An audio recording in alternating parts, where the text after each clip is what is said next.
morning, everybody. Welcome to Sweet Pea Southern Home. My name is Christy, and today is a dreary, rainy day, so we are going to do some things around the house. And one of the big things I need to do is to get my big freezer organized. So the first thing we're going to do today is vacuum seal all of the summer squash. I have two more cucuzzas in front of us, and I think at least for one of these I'm going to grate it up. I'll get my food processor out and get that on a tray in the freezer so it can freeze a little bit, so it won't pull so much juice out of it in my vacuum sealer. So the stuff that I have already frozen, we are going to get sealed up first, and let's get to it.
Okay, I've had a little bit of a change of plan with my last two cucuzzas.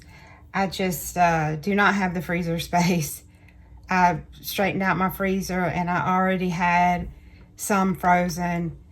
So these last two, I'm going to try something different, and I will link the video that I got the recipe from down below, but I'll give you fair warning, this is not an approved recipe. I'm going to can it. I have canned yellow squash before, and it's great for, I've pressure canned it. I followed all the directions, and it's great if you want to make a squash casserole, but it's really too mushy to do anything else with. And supposedly this canning method works for if you want to fry it, or maybe even just saute it up and not have it be mush. So I'm gonna turn you down here. I've already done all of my, except the last jar, and I will turn you down and show you what I'm doing.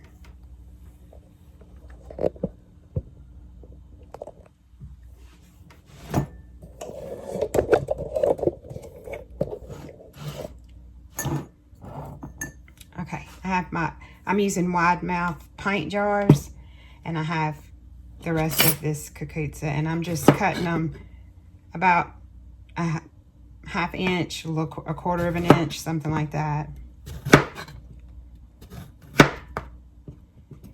And I'm just going to stack them in this jar. I have also seen people do this with green tomatoes, but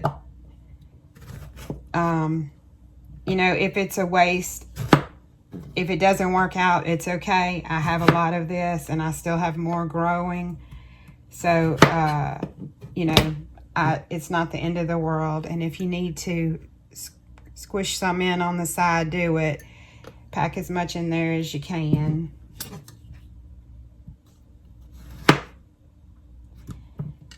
And I will say, she used, the lady whose video I watched, she used sugar in her recipe, and I'm not.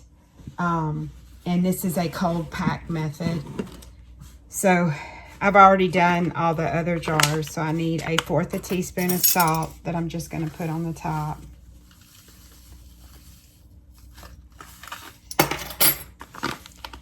And I have my brine mixed up. It's cold because I didn't need to dissolve anything. So it's 4 cups of water to 1/4 of a cup of vinegar.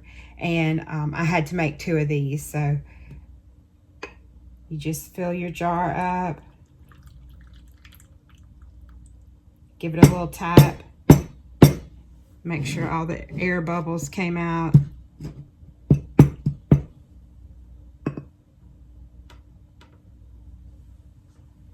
And we are going to water bath this for 10 minutes. So here are all my jars.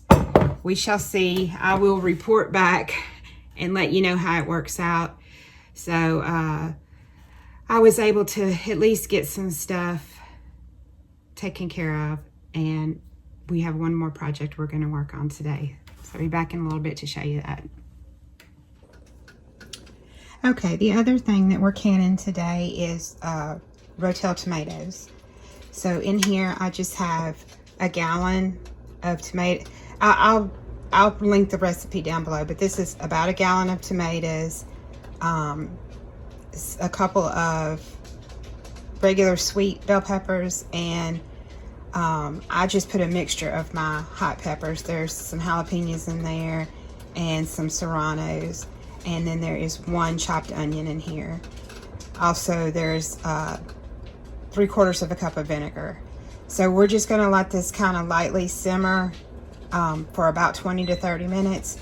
Get it in a jar and it water baths for 15 minutes.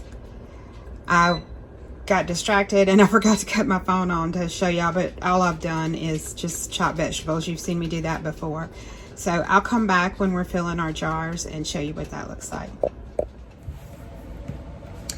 Okay, y'all, well, I have finished the canning. I forgot to record me filling the jars. I was on a roll and I was just getting it done. But we got 8 pints of rotel tomatoes, copycat rotel tomatoes. And I got 9 pints, they're still hot, of my kukutza canned up. Both of these recipes were new to me, so I will keep you updated when we open them and see how they did. The tomatoes I tasted, they are fine. Shouldn't be anything unusual about those, but I'm curious to see how the squash does to either fry or